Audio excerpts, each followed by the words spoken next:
let's make lemonade. Okay. Let's go to work. That's the signal. Go. Six.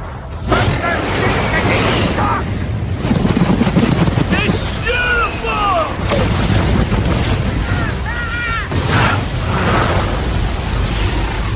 Mother Nature just pissed her pants, dude! Start your day with a jolt of energy and no-holds-barred opinions. This is The Rush, where Travis Justice and Ross Peterson bring you bold, unfiltered, and uncensored takes on sports, life, and everything in between. Buckle up and let's go.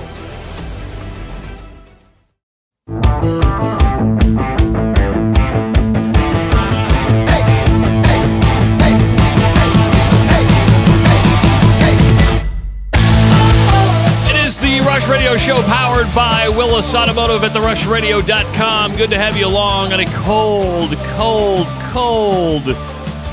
Thursday morning if you're living in central Iowa. If you're living in Iowa, if you're living in Nebraska, or really anywhere in the Midwest, it's colder than hell outside. If you're watching on YouTube, make sure to subscribe to our YouTube channel. Hit that like button. Give this video a like. Follow us on X at Rush Mornings. And, of course, like our Facebook page. Welcome in the man, the myth, the legend, the one, the only, Mr. Ross Peterson. What's going on there, buddy? That's the good news. It's warming up, everybody. When Travis and I first got together this morning, it was 3 degrees below zero, and now it's 2 degrees below zero. So we're trending in the right direction. Gonna get as high as 0 by 9 a.m. Wow. And then a high today of 15. But if you hate cold weather, don't look at next week's future forecast. Dude, the highest temperature we're gonna get Monday, Tuesday, Wednesday over a 72-hour stretch is 4 degrees. That's why I'm getting on a jet plane today, and I'm going to the tropical desert of Santa Fe, New Mexico. True story. Travis this morning, this is what this jerk does to me. He's like, we're talking about how cold it is. Like, it's really cold. And he's like, do you know the way to Santa Fe? I'm dancing. He's talking, he says to me, Ross, you're not going to believe this. Our friend Pat, who I'm going to Santa Fe with, he actually thinks we should run a convertible next week. I'm not. I have to put plastic up on the windows because it's going to be 4 degrees. I'm not renting a convertible in Santa Fe. I'm just not going to do it, right? I mean, it's going to be, what did you say? You looked it up. It's going to be 40 degrees? About 45 degrees. It's going to feel like a heat wave. I mean, I'm going from 6 degrees when I take off today to 45 degrees. If it were 60, I'd say you will absolutely want that convertible. 40, I think you're going to roll the windows down. Yeah. I roll the windows down, and then I'll roll them back up and say, you know what? Can we put the heater on, please? So we're not traveling efficient. Is it just you and Pat? You guys aren't taking the wives? No, we're taking the wives. Yeah, I thought you were. The wives were okay with a convertible? No. Yeah. It was Pat going, what do you think about a convertible? And I'm looking at him like, no, we're not going to rent a convertible.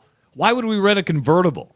And, of course, we're not. It's going to be fun. Because we're not traveling efficiently. You'd think that, two couples that are going on a trip together would be on the same plane, arrive at the same time.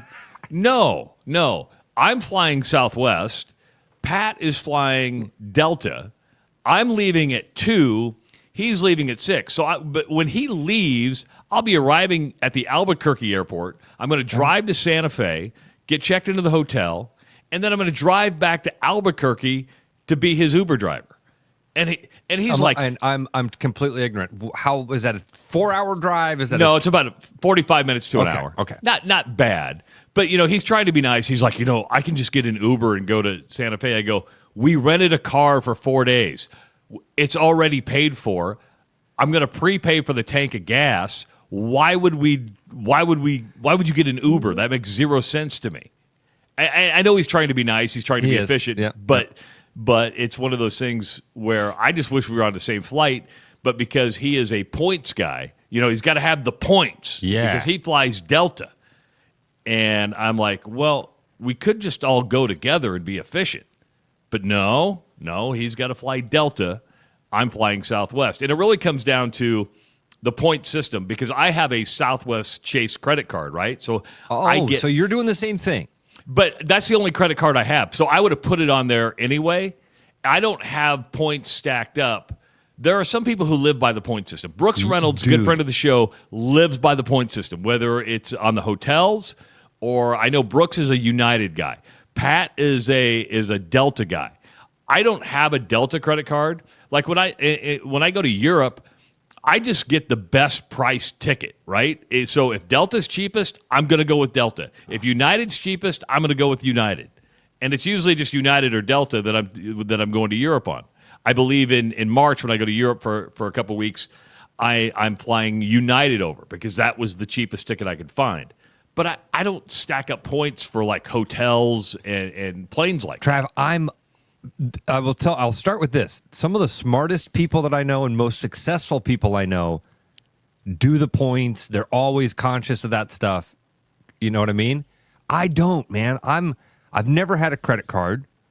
How do you get through life without a credit card? I'm being dead. Like when you went on the Camino, how did you get through life without a credit card? Well, a debit card is a Visa card. Yeah, but that's coming right out of your bank account. You can get nice little, This is why I said I'm an idiot.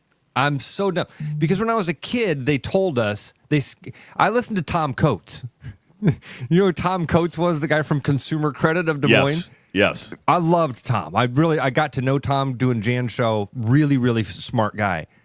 And that was one of his things. Like, man, credit cards can get people in big trouble.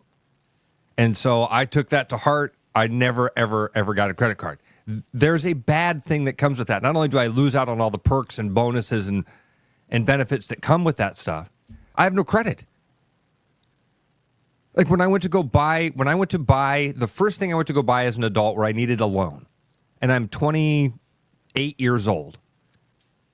And I had cash, but I needed to get a loan for this particular one big purchase. It wasn't my home yet.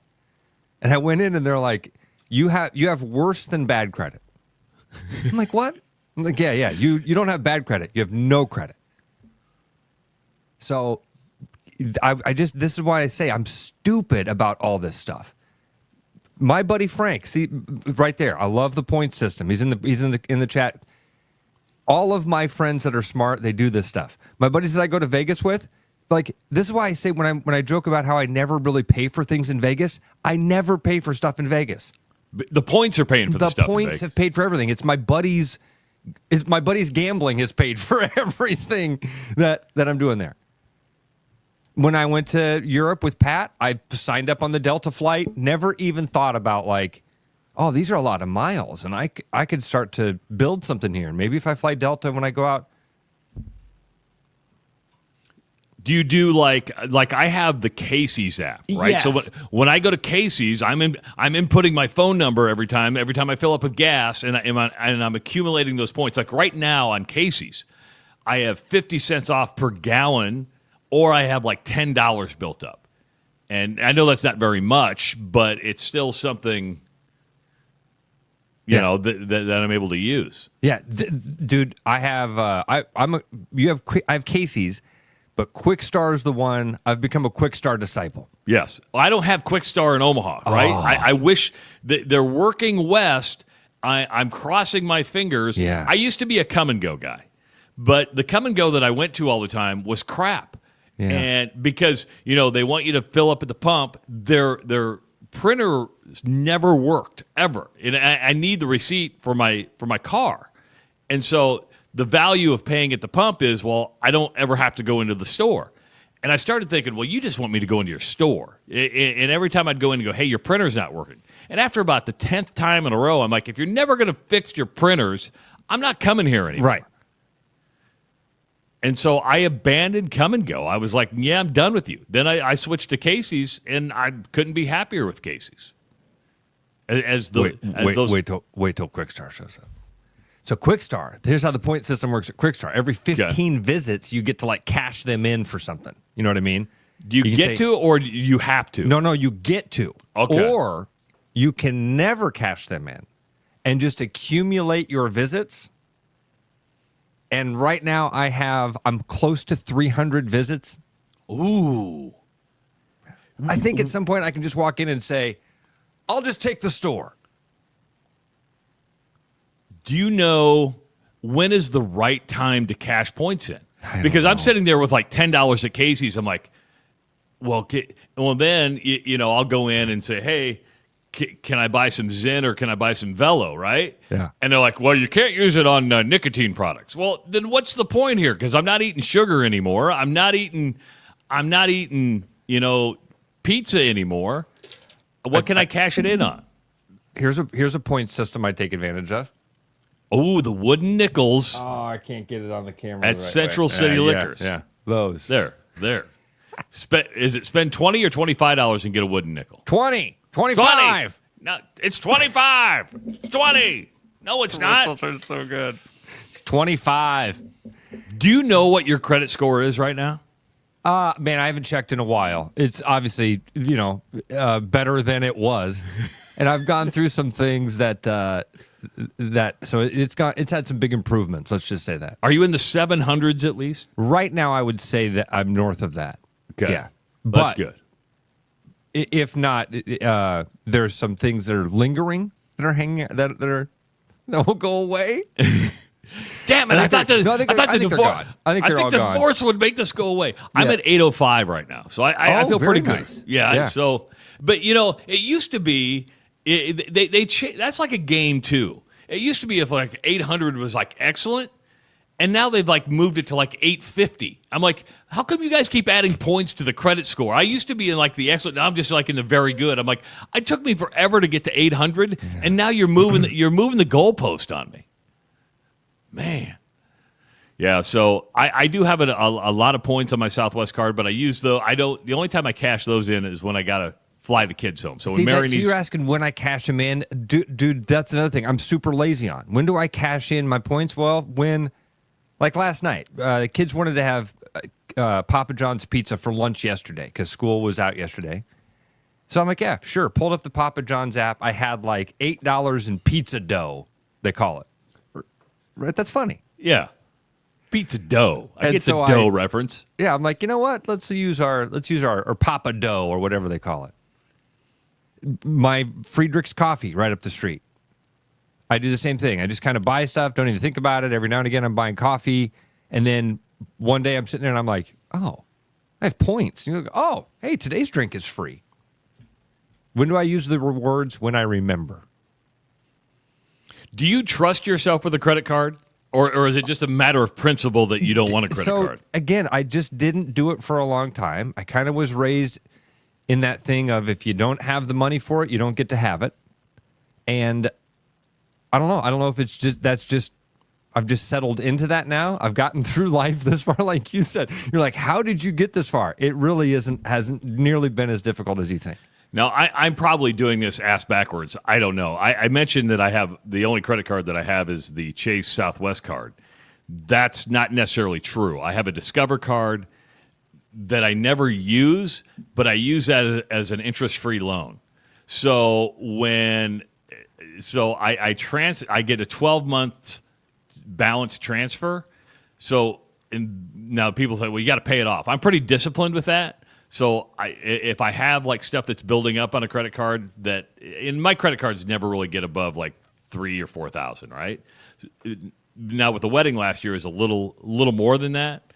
So I put stuff on there, moved about 12,000 over to Discover on zero interest, and I'll have it all paid off in less than a year. So that I use it as and people are like, well, you still got to pay a transfer fee. Yeah. But it's cheaper than paying interest every month when you work it out. That's Money Talk with Bob Brinker. There it is. I'm the new Dave Ramsey, ladies and gentlemen. Yeah. I don't want to be Dave Ramsey. Who's the guy that used to do all the funny sound effects and stuff? Is that Jim Cramer? And then it turned out he wasn't very good at it. So they were like, hey, we need somebody who actually tells people the right stuff.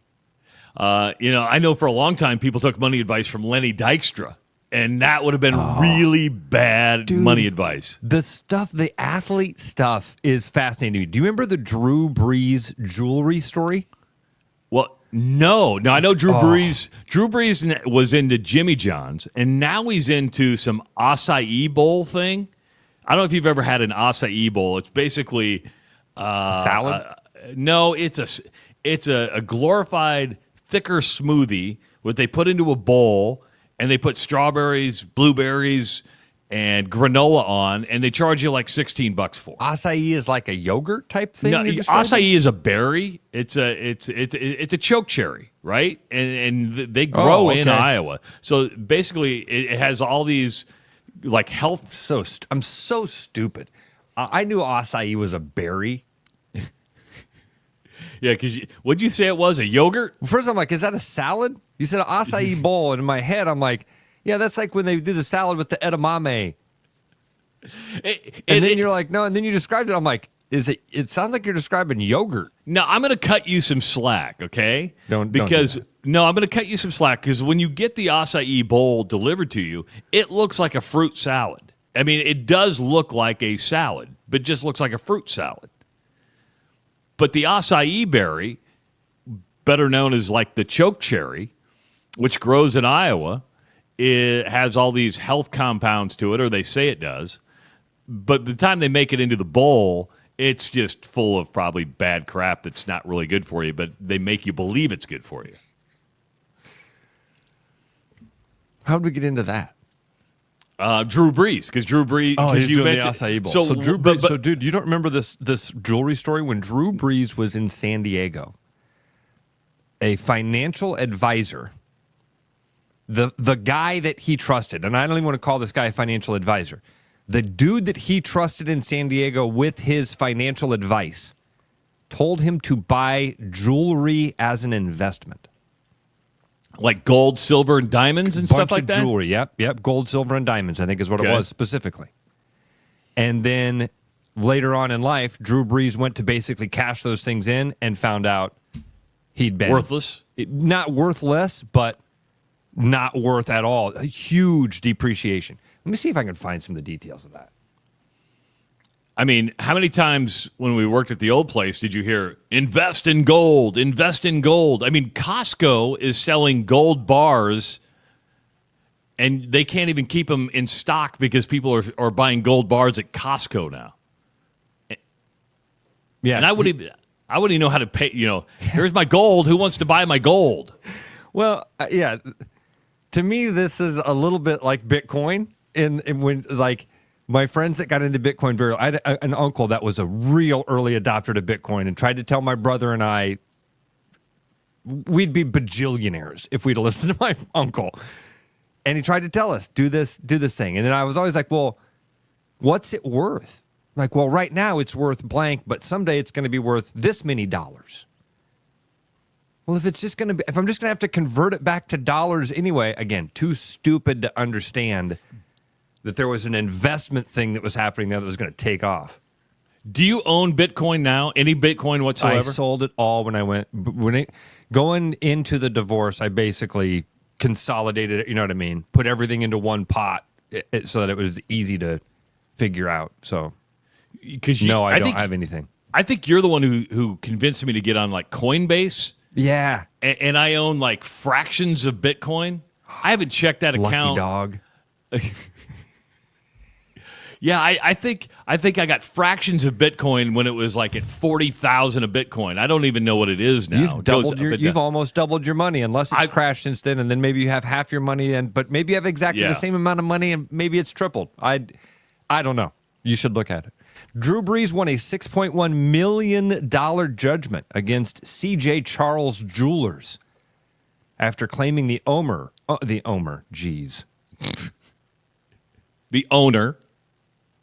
Vahid Muradi, had intentionally misrepresented the value of the diamonds that Brees bought from him as an alternative class investment. So we sold him, cubic zirconia? I mean, I don't remember the exact details of the story. I remember when I read it years ago thinking to myself, I know that jewelry is not an investment. Well, this is like when Gronk was at the Tom Brady roast and Nikki Glazer got up and was like, come on, even Gronk knows Bitcoin not real money. Did you see how many times in commercials like Tom Brady referenced the roast? Dude, like, he even got a shot off on Kevin Hart in the broadcast. yes. Yeah. Yeah. And then there's the Energizer commercial where when they turn him back on because like Tom Brady is like a robot. Yeah. And runs and they turn it back on and the announcer goes, "Tom, are you okay? Why does everybody keep asking me that since the roast?" I didn't catch that. I do like the Comedy Central roast. They are fun to watch, and Tom Brady's was particularly good. They're just too long. That one was just way too long. Yeah. I still have not seen the whole thing. Because what was it, like 3 hours long or Too something long. like that? I remember it was too long. Dude, I know we got Iowa basketball. That was a fun win last night. You have a whole list of stuff you wanted to talk about today. True, but guess what? This is our show. We don't have to. School's out again, and we found out yesterday that it's just different when school's not in. True. Everybody's in a different routine. I downloaded this app. A friend of mine sent me a link to a podcast or a link to a podcast where they referenced a documentary that was only available on this app called Tubi. We talked about Tubi the other day, remember? Because it was the Super Bowl was like, it's a Fox app. I think you're the one that told me that. Yes. So I downloaded it to watch this one specific documentary. So it was on the TV. The other night, I'm flipping through. I can't really find anything. I thought, oh, yeah, I got that. I wonder if there's anything on there. I went to the documentaries on there. Oh, home run. Home run. I found so many. It reignited my thing for documentaries. I think I put 10 or 12 on my list, just going through alphabetically, and I got to maybe D. I was Really? like, oh, this is incredible. The rabbit holes he will go down, Oh, folks. buddy. But the one that I watched last night to try to fall asleep, and then, of course, what happens is your brain starts to get locked into it. It was about those Mandela effects. You talk about the Mandela effects a lot. I love them. And a Mandela effect is something that happened, but we misremembered, Yeah. should we say? Yeah. Yeah. Is it Sally Field or Sally Fields? What was the mom's name in Forrest Gump? Oh, it's Sally Field, isn't it? Sally Field? Is it Sally Fields? It's changed. I'll tell you that. Really? Yeah. Yeah. How about, speaking of Forrest Gump, what's the famous line about the chocolates? Everybody knows that life is like a box of chocolates. Never What if know I- what you're going to get. What if I told you Tom Hanks never said life is like a box of chocolates? I would say that's BS. You're lying to right. me. I can see him sitting on that thing. It's subtle, but its life was like a box of chocolates. Really? Yeah. Yeah. There's so many weird things like that. Dude, the one that blew my mind in this documentary was actually the Coca-Cola logo. All right, so you've got Coca-Cola. What's in the is there anything here? You got Coca-Cola and it's in the kind of cursive, right? I know what you're talking about. I know. Yeah. I if my memory Right, exactly. plays me, That's what we're it's doing. like a little squiggly line. That's what I would have said. That's exactly like this little wavy Yes. thing. It's kind of like a dash, but it's cool. Yeah. I'm a cool dash. I'm not a normal mom. It's I'm not cool. there, is it? Dude, it's a little tiny block. It's always been this little tiny square.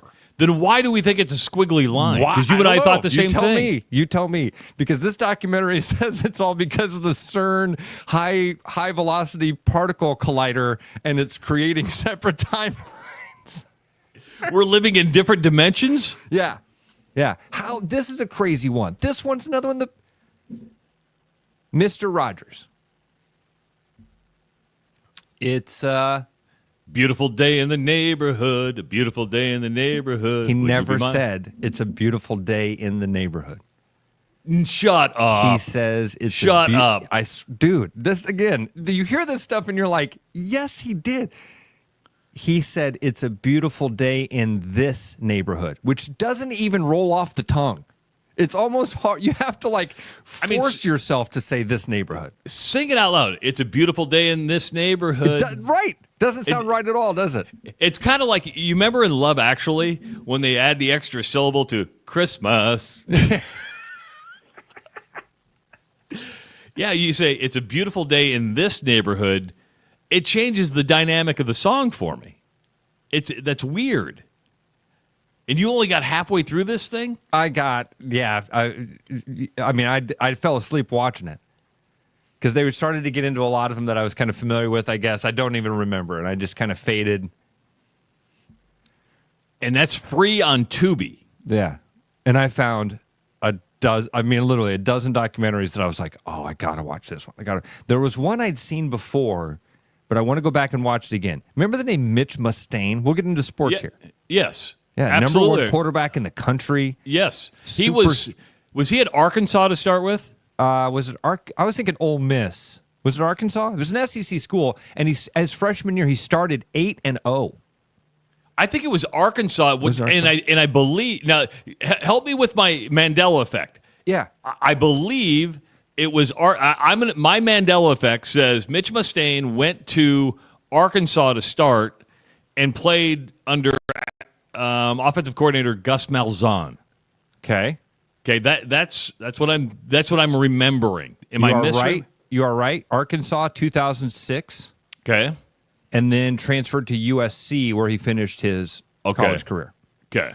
But there is a documentary called "The Identity Theft of Mitch Mustaine," and it breaks down what happened to this young man. This going from the best high school quarterback in the country to most sports fans would say, "Who? I know that. Who's Mitch Mustaine?" Virtual obscurity. Yeah. Wow. Well, it shows you how much content and media is out there to consume in different ways, much like this radio show, right? A lot of people are like, you aren't doing a radio show. It's what we're doing every single day. It's just you want to paint me or us in a podcast booth. We're doing a live radio show, whatever you want to call it. It's like when people try to paint in a box politically. Sure. Yes. I'm going to be whatever you think I am. And I can't change that in each one of you. So sure, call us, call it a radio show, call it a TV show, call it an internet show, call it a podcast. Just tell your friends about it. Yes, that's all we're asking you to do. Todd, I don't know if it's Todd or if it's Jody, says there's something on Netflix called Game 7. Is that a documentary? Well, let's find out, Trev. And luckily, would it be I've got a Game little 7 machine here? To the NBA, to Major League Baseball, to the NHL? Looks like it is a TV series. Okay. So it must be a series about different Game 7. I'm just guessing here. Game 7 brings the two greatest words in the world of sports to life. This anthology series highlights the most memorable win or go-home games in sports history. Thank you for that, Todd. Or Jody. Todd and Jody. And Christian says, really good, covers all sports. So there's another one for the watch list. Okay, all right. That's what we like. I've told people about these. There's other series that are like Game 7, I can tell already. The one Winners, or I'm sorry, not Winners. Losers was one of my favorite docuseries in Netflix history. And it's about people who lost, got to the mountaintop and came second. One of them is about Jean Van de Velde. But you know what nobody remembers? They never remember who got second. That's why this is a fascinating story. And it's what happens to those people's lives after what would seem to be coming this close to your... I mean, it's a lot of Moonlight Graham stories. Now I'm going to be busy watching stuff, just to occupy my time. My wife's going to walk in. What are we watching? Game 7? I don't like sports. I'll just sit down and watch it. It's about life. It's about life. Well, and you know what she ended up liking that she watched with me was the Michael Jordan documentary. She was not a sports fan, but she watched the entire Michael Jordan documentary with me and was like, "Oh, this was really, really good." You mean The Last Dance? Yeah, The Last Dance. She liked that.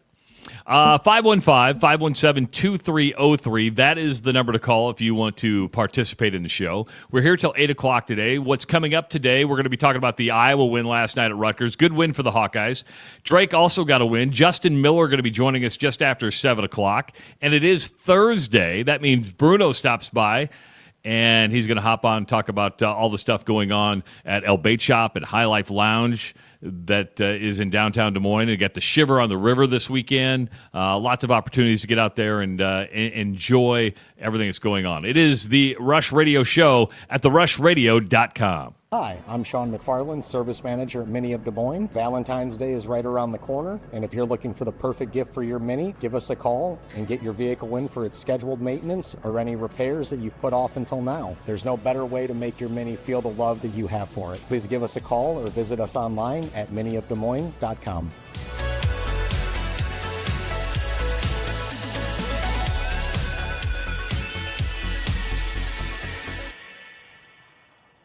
You've dreamed about an absolutely organized garage or closet? See it for yourself at Absolute Garage & Closet's beautiful showroom in Urbandale. See the latest in garage storage, custom closet systems, and epoxy flooring applications up close, and imagine how good it will feel to have your garage, closets, or other spaces absolutely organized. Free consultations, friendly service, and quick project turnarounds, Absolute Garage & Closets is ready to bring peace of mind into your home. Visit Absolute Garage & Closets at 3169 99th Street in Urbandale or at absolutegarage.net. Missing a quality, home-cooked meal? You know, the kind Mom used to make? Lucky for you, we found her recipe book. Welcome to the High Life. Welcome to the champagne of bars. I'm loving these wooden nickels, Brian. Yeah, I suppose everyone is catching on. Just spend $20 to get a wooden nickel. It's 25. Collect 10 and add up the savings on your next purchase. Some of these are worth $5. That could be huge. I know, right? That's why you have to spend $20. It's 25. Collect 10. It's like money back to you. Spend 20, you get another wooden nickel. It's 25. Collect 10 and add up the savings. It's huge. Central City Liquor is home of the 10% cash coupon. And the wooden nickel program. It's huge. There's a new spin on casual dining near Drake University. Lucky Horse Beer and Burgers. Craveable faves, flatbreads, delicious burgers, frozen cocktails, and a crazy cool vibe. Get to Lucky Horse Beer and Burgers today. Is something in your attic keeping you up at night? Don't let unwanted guests take over your home. With over 20 years of experience, Bats and Bugs Pest Solutions is Central Iowa's trusted expert in fast, effective, eco-friendly wildlife solutions at a fair price. We safely remove bats, squirrels, raccoons, birds, and more so you can sleep soundly again. For a free estimate, call Bats and Bugs Pest Solutions today at 515-218-3400.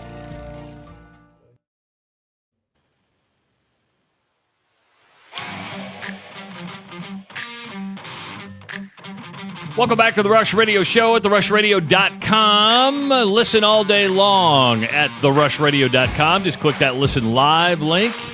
You'll be off and running. If you want to start the show from beginning to end, look for the replay of the show on your favorite podcast channel, wherever you download your podcast. I'm Travis Justice. He is the one, the only Ross Peterson. And I was told I look handsome today.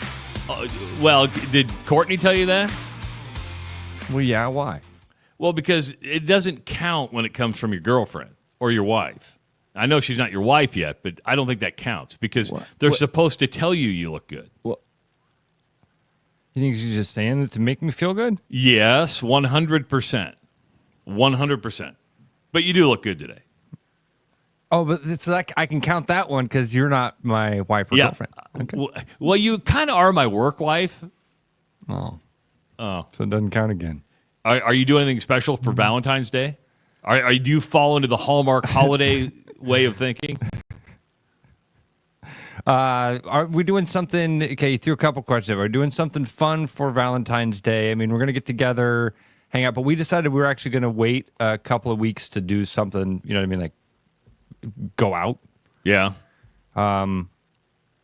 So, yeah, we'll get together. I mean, I really am more, dude, you know this about me. I'm more of like a consistent, I don't like these. I'm such a contrarian.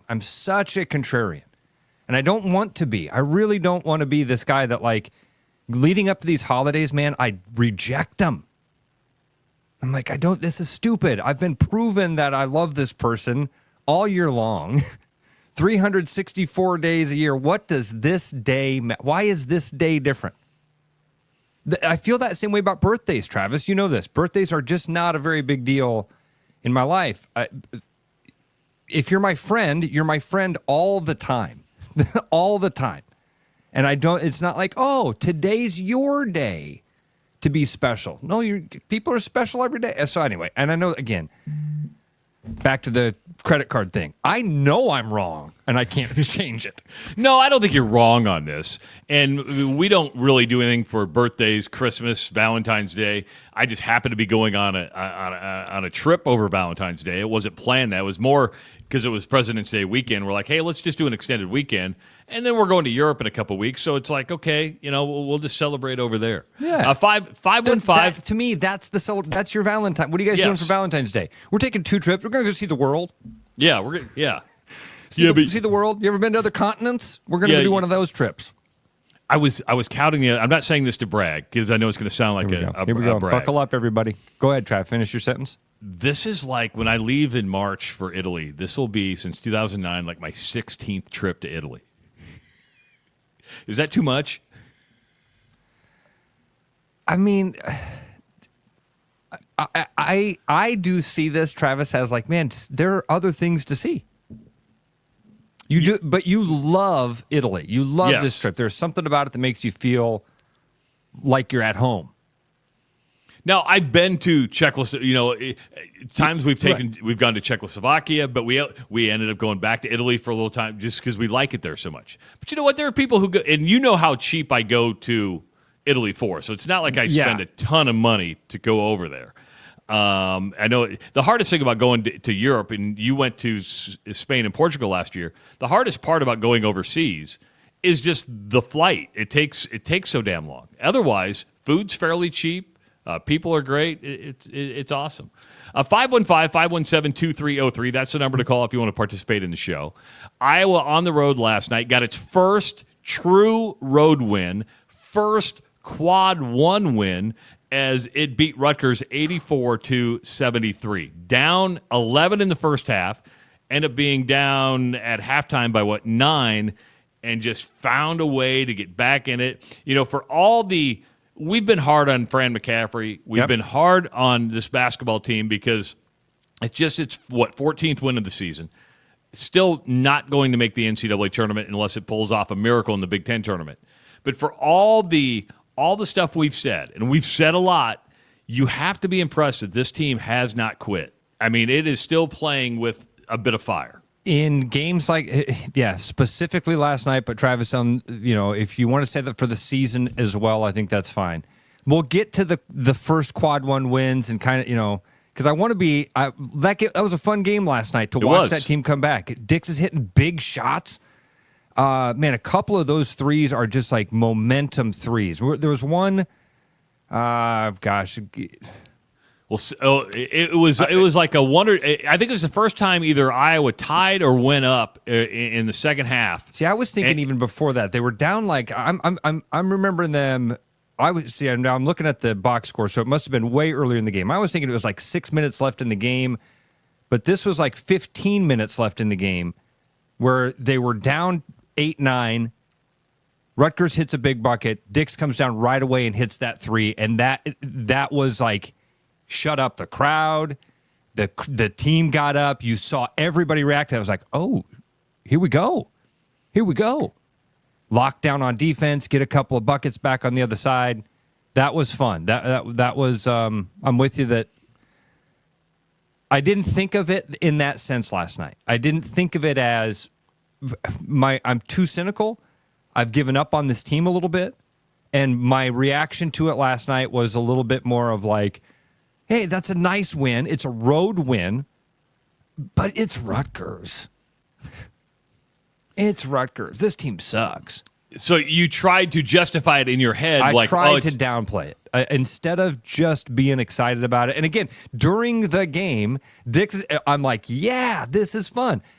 This team looks like one of those Fran teams a couple years ago that is scoring 100 points and has some fire and life. Not this team that we've seen most of this year that,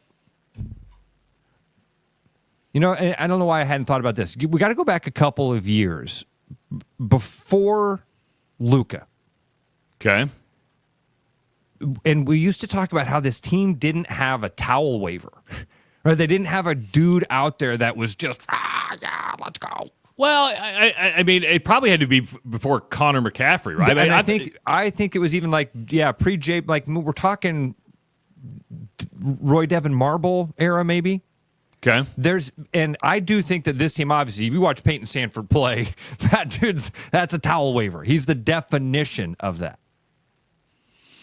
Peyton had 20 yesterday. He had a big three-pointer late that was just the dagger. Yeah. It was a late three-pointer because it was right between that 2 and 3 point ball game. Peyton hits that three. I think it was towards the top of the key, and you're like, oh, that was just the ball game.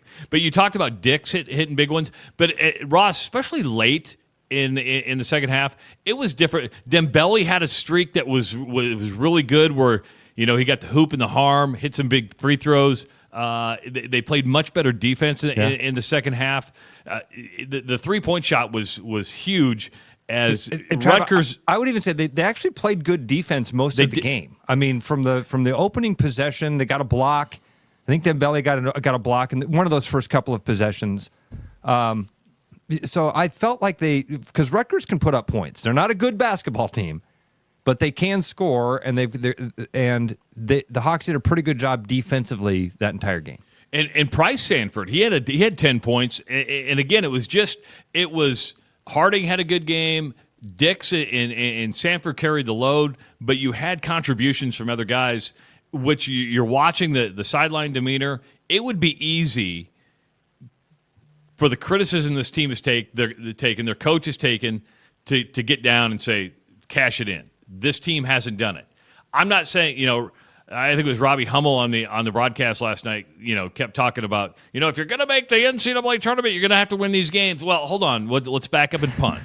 Let's not let's not put our skis out in front here, because you're talking about your first true road win and your first quad one win. And we're in that time of the season when you're going to start hearing about NET, you're going to start hearing about quad one, quad two victories, all sorts of things, but it's very confusing to a lot of people. Hell, even confusing to me, and I've been doing this a while.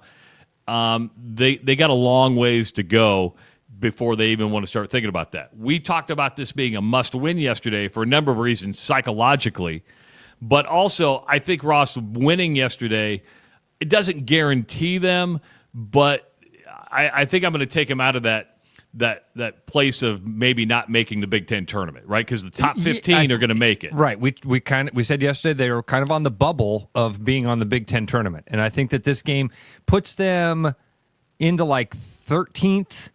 I mean, not a lot of cushion, and enough games ahead that you could stub your toe and play yourself out of the Big Ten tournament. Let's be clear about that. Travis, what do you think their net ranking is right now? I'll tell you this, for this being their first quad one win, I'm really surprised it's as high as it is. I should know this. I'm going to say 58. You're very close, dude. 60. Okay. 60. So they might not be out. Now, I agree with you. I think that their only true path of getting there is to win the Big Ten tournament. Yeah. But I expected them to be, I expected that number to be 70-something. I wouldn't have been surprised, 75, 80, around there. Playing 60, in the Big Ten is good. That's true. Keeps your strength of schedule up. Yes. All right, so let's go look at what's left here. 14-10 on the season. They're at Maryland on Sunday. That's a top 25 team. 7 games left. You've got you're at Maryland. You also have to host Michigan State later in the year. You got Oregon, Washington, Illinois, Northwestern, and Nebraska.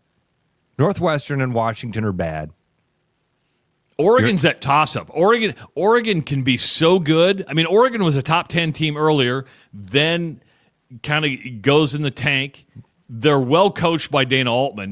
That's like that toss-up game. You get them at home, but it's like one of those. I'm not sold on it, right? Yeah, right. What does that mean? Because fans aren't showing up at Carver Hawkeye Arena. The Northwestern game you would think should be a win, but Northwestern plays hard. They haven't quit. Illinois is that team, and Brad Underwood has said it. Illinois is that team that could be a Final Four team or get knocked out in the first round. That's how inconsistent Illinois is. Nebraska is also the interesting one. They beat Nebraska earlier in the season, but you have to go to Lincoln.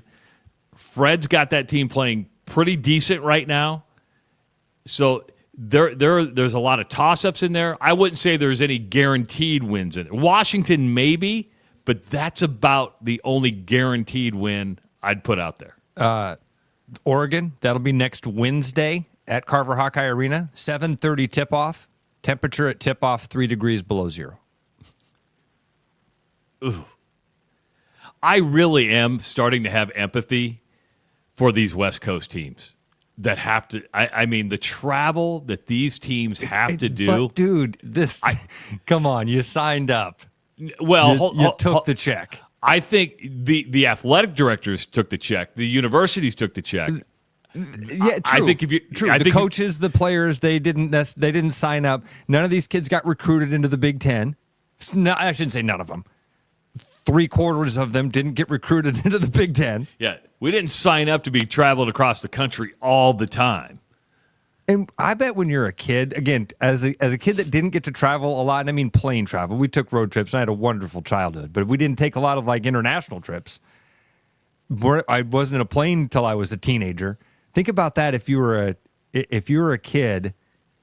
Would that be a selling point to you? To be like, hey man, you're going to go get to see the Statue of Liberty a couple times in a week. You're going to do extended stays in New York, New Jersey. You're going to pile up so many Delta Sky Miles. You're never going to pay to fly again. Charlie Echo just said that in the comments section to bring it all back to the opening. Do the players get the miles? No, because they fly charter. Now, if they have Sun Country. Think of that. That should be an NIL deal. Bloom, get on that. Bloom should be able to negotiate with whoever their travel carrier is to say, when these guys graduate, when these guys graduate, can we give them all their miles? Yeah. Unfortunately, they fly charter, and so, like Sun Country out of Minneapolis is like the big charter plane. But it'd be nice to say, hey, we're gifting you 400,000 Delta miles. Or United miles, or whatever that is. That wouldn't be a bad deal. And how about hotel points? When Iowa books or Iowa State books the hotels, who gets the points on that? Does the university get the points? Or should those points be given to the athletes that stay in the rooms? These are the things inquiring minds want to know. We're going to sweeten the pot. We have hotel and travel miles points available for our NIL. It's not a bad idea. It's not a bad idea. We'll call Brad Heinrichs, let him know. Brad, we have an idea for you. We're idea people. Here's what we're going to do. It's what we do. If you play 4 years at Iowa, we're gonna tally up your miles. We're gonna tally up your hotel stays, and we're gonna gift you points, courtesy of Delta Airlines, courtesy of Marriott, courtesy of Hilton. Hey, back to the Hawks and the win last night. Jason asked in the chat, does this save Fran's job? And certainly last night is not enough to do that. I like Fran McCaffrey. I've always thought that it was just like a communication thing. There's a gap there. There's a gap there. There's not a connection. I think it's time for Fran to move on and go do something else, and for the Hawkeye basketball to try something else. It's interesting that he wrote that because on X last night somebody said, "Okay, you guys can back off. Fran's not going anywhere," and I said, like he's not dead yet. I said, well, I wouldn't bet on that he's not going anywhere. Dead yet? No. Life support maybe. Breathing tube for sure. Like, however you want to phrase it, things aren't good. Well, Tyler asked this. Tyler asked this, and I think it's a good question to ask. Do we want it to save his job? A road win against another mediocre team. Do you want it to save his job? I mean, was it enough to save his job? No. If you were on, we should preface this. If you're on that side of the fence that Fran McCaffrey should lose his job, last night didn't sway you. If you'd have beat Rutgers by 40 at home on the road, then I could have seen people going, hey, wait a minute, there's like some serious talent here. Slow the roll, because he did that without one of his best players, and they were blah, blah, blah, blah, blah, blah. He came back from down by 10, and it's a really nice win. That's why it's like, enjoy it. Last night was fun to see. We don't want to pee on the parade. Exactly right. And as soon as you start these conversations, these bigger things are like, well, was that enough to, how much does that move the needle? Not much. It's the first quad one win of the year, and it's February 13th. This is like when the Chiefs got across the 50 to start the fourth quarter. For the first time in the Super Bowl. And you're like, it's the first time all game? This is the first time all season you won a quad one game? Yeah, and Jason clarifies that he was just asking the question because he also... And let's look how this could all change. They play at Maryland on Sunday. Monday morning, you and I could be having a completely different conversation than we're having right now. Trav, it's funny you say that, dude. I had this thought last night.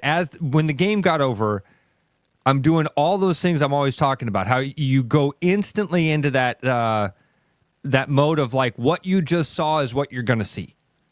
Like, man, they just won that game on the road, came back, hit those big shots that haven't been falling all year, got those momentum swings that they haven't been able to get all year long. Yeah, now this team is going to win how many games? And you go, look, not enough. I mean, they're not going to get to 20. Into the Big Ten tournament? Yeah. So I was getting ready to do that because right now, 14-10. You've got 7 games left. I don't think you're not winning 6 of them. Play at Maryland in the next one. That's a top 25 team on the road. We talked about that. Oregon and Washington. Let's say you win both of those. Now you are 16-11. At Illinois, at Northwestern. Split those. They're at Northwestern? At Illinois, at Northwestern. Yep. Ooh. They're not. I don't think they win at Illinois. I think they win at Northwestern. We'll see. Okay. We'll see. Well, your final 2 are home against Michigan State and at Nebraska. So I think that the right expectation right now, Travis, is to finish about where you are. Finish in that 13 range, get into the Big Ten tournament, and then let's play cards, reshuffle the deck, and we'll play those hands as they're dealt to us. That has to be kind of expectation, I think, for Hawkeye fans right now. Hope you make a run. Hope you can pull off one of these wins. I mean, a win at Maryland, you're right. When we come back on Monday, we're like, hey, now their net ranking is bubble talk. You might be in that last 4 out with something like that. You're at least in those conversations. Yes. You might be in a few of them. One thing Iowa does not have going for it would be the reputation. And I know we want to believe this does not play a factor. I believe it does. Like, if you're on the bubble, I believe that there are people in that committee room, and Jamie Pollard could probably tell me I'm full of it, because he's been on that NCAA basketball committee. But I believe that if you were a Duke and you were and there's been a couple of years that back when Mike Krzyzewski had his back problems, they weren't, it was Duke on the bubble. I think if, Arkansas right now is on the bubble but John Calipari, I believe, carries a little weight. You want to see John Calipari on the sidelines because he's that polarizing. But your coach absolutely carries weight in that room. Yes, I mean, even if it's subconscious, Jamie's always been open about this stuff. I'm sure he'd come on with us and break it down for us again. But even if it's a subconscious thing, man, those reputations do matter. And I just don't know if Iowa has the street cred in basketball that some other teams would. Like if Michigan State was in this position, Tom Izzo would carry a little bit more weight than and Michigan State. And that's you got to be careful with this because there really are only a handful of coaches that carry that weight. Only a handful of programs that actually can move the needle. So it's not a knock on Iowa or Fran to say that they're not in that category. I mean, TJ and Iowa State are just in. They'd be in the first four in that category of credibility, weight. And that's just because of what he's been able to do so quickly in this turnaround and then maintain it in these first couple of years. But I would say some people might even say Iowa State still isn't there. That's how elite we're talking about for teams that can actually move the needle. We remember, Travis, not long ago when North Carolina was an 8-9 seed. When Kentucky would get in when they, wouldn't have a great year, but they'd get in. Why? Well, because Cal's going to do it. And I think it should, because those coaches have time and time again proven that they deserve to be there. And thinking about the programs you just mentioned, deep down, we like parity, but deep down, we also like familiarity. Yeah. Yeah. I mean, baseball is best when the Yankees are good. Basketball is best when the Lakers are good. Football is best when the Cowboys are. All those things are true for some reason. We want something to hate? I don't know. I would say, do the Cowboys fall in that category? And you're probably right, because there's a number of Cowboy fans out there. But I think it's... I don't think it's number of fans, Travis. I think it's most polarizing. Okay. I think it's which brand gets the biggest reaction. For a while there, it was the Patriots. But now Cowboys, it's the Chiefs. Yeah, and now you could argue that it's the Chiefs, that you say Chiefs and you're going to get a reaction from people. That's a good point. Right now, it is the Chiefs. Going into this Super Bowl was that reminder, because you would say it and you'd see people literally turn their lip up. Go, oh, I'm just sick of this. Is it the Lakers in the NBA just because of LeBron? Because right now there doesn't seem to be that one NBA team that's just – it was Golden State there for a little bit. Yeah. But I don't know if there's an NBA team that's polarizing. There's a guy. That's a good point, Trav. There's a dude. It's one guy. You either love LeBron or you hate his guts. There's no like, I can live with him or live without him. It's either – God, I hate that dude, or man, I love that dude. I do find myself in that I can live with him middle of the road category. Really? Yeah, that kind of shocks me. I like him. I feel like what an amazing amount of pressure that dude had from 17 years old, being on the cover of Sports Illustrated with a crown on his head. And there's been no big scandals. I mean, he's done some things that I don't like. He's had some political things that I thought were stupid. Every single person has. Hell, we just had a segment about how dumb I am, and usually I'm wrong. And so, I respect him. I think that he's done well with the pressures that the world has put on him. NHL, yeah, we don't really pay attention to the NHL. Every once in a while, the Blackhawks maybe were close to having that. Every once in a while, I think there's a combination of things there for that have to happen, Trav, for NHL to get into the soup has to be just right. Got to be just right. It's got to be a local. There's got to be a regional thing. There's got to be a lot of success, continued success. A lot of people saying they respect LeBron for sure, just like him. That's a good way to put it. I respect LeBron. Do you like him? I don't know. So anyway. But a good win. And I think the key stat last night, Rutgers in the first half, where they built that 11-point lead and up 9 or 10 at the half, I forget what the halftime score was, 8 of 14 from behind the three-point line in the first half. In the second half, 2 of 11. Wow. So their three-point shooting just went way downhill. Iowa shot 59% from the field in the second half. And that was because you look at the turnovers, you look at the rebounds, you look at everything. It was pretty even. Even the free throws, there wasn't this big wide gap between them. It was just the ability to hit three-pointers and the lack thereof for Rutgers in the second half. 515-517-2303. That is the number to call if you want to participate in the show. We do have an hour in the books. We've got an hour to go. Coming up in hour number 2, wow. Justin Miller is going to be jumping on with us, talking about Drake's win last night, the 11th win in a row for the Bulldogs. And so they are sitting, I believe, a 2-game lead now in the Missouri Valley Conference, currently with the tiebreaker over Northern Iowa. You got a big showdown with the Panthers coming up and a big home game this Sunday against Bradley. So Justin's going to talk about Drake, UNI, and, of course, the Missouri Valley Conference. And then Bruno will be in just after 7:30 as we talk beer. We all like beer, and we're going to be talking beer and Shiver on the River and all sorts of things on the Rush Radio Show at therushradio.com. With over 260 beers on tap, El Bait Shop isn't just another craft beer bar. It's the best. Beer lovers know. El Bait Shop, 200 Southwest 2nd, Des Moines. Oh, boy. That's right, Brian. It's tailgate season, and Central City's got everything a good tailgate needs. We have all the beer, all the good party drinks. And don't forget the White Claw. hot dogs, brats, and chips, Kegs and eggs. And if you fill up your cooler with beer from Central City, we'll throw in the ice for free. By the way, what team is this supposed to represent? All the teams, Brian, all the teams. I don't discriminate. Tailgate time. Yeah, that makes sense. Central City Liquors, home of the 10% cash coupon. There's more Iowa in the Iowa Tap Room than you may realize.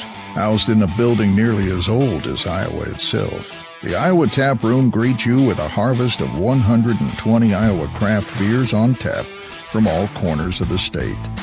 And the food doesn't get much more Iowa than this. The Iowa Tap Room, all Iowa beer, one amazing place. Hi, I'm Steve Ollinger, Service Director at Willis Nissan. February is here. Love is in the air. Valentine's Day is around the corner. Flowers, chocolates, brakes, oil changes, batteries. Get your car checked today. Go online to willisnissan.com to make your appointment. Happy Valentine's Day.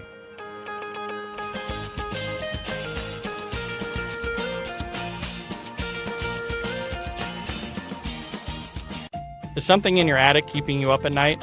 Don't let unwanted guests take over your home. With over 20 years of experience, Bats and Bugs Pest Solutions is Central Iowa's trusted expert in fast, effective, eco-friendly wildlife solutions at a fair price. We safely remove bats, squirrels, raccoons, birds, and more so you can sleep soundly again. For a free estimate, call Bats and Bugs Pest Solutions today at 515-218-3400. You've dreamed about an absolutely organized garage or closet? See it for yourself at Absolute Garage & Closet's beautiful showroom in Urbandale. See the latest in garage storage, custom closet systems, and epoxy flooring applications up close, and imagine how good it will feel to have your garage, closets, or other spaces absolutely organized. Free consultations, friendly service, and quick project turnarounds, Absolute Garage & Closets is ready to bring peace of mind into your home. Visit Absolute Garage & Closets at 3169 99th Street in Urbandale or at absolutegarage.net.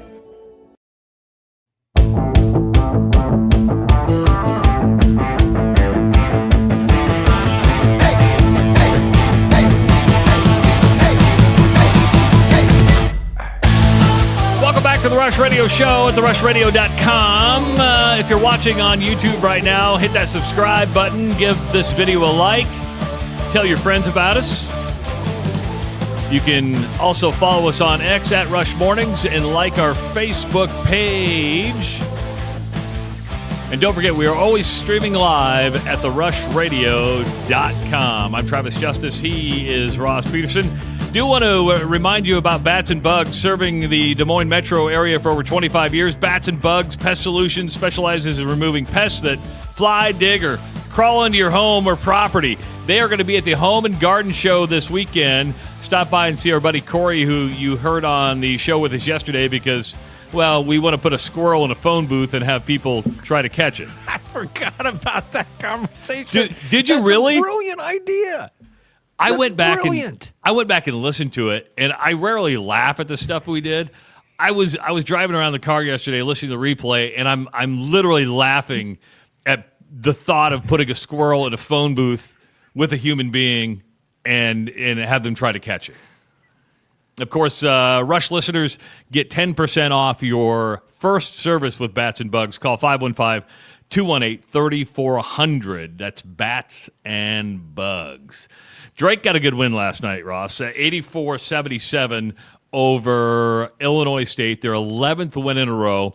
Absolutely nobody on the planet knows more about Drake basketball and the Missouri Valley Conference than the one, the only Justin Miller, who joins us on the Rush radio show now. What's up, dude?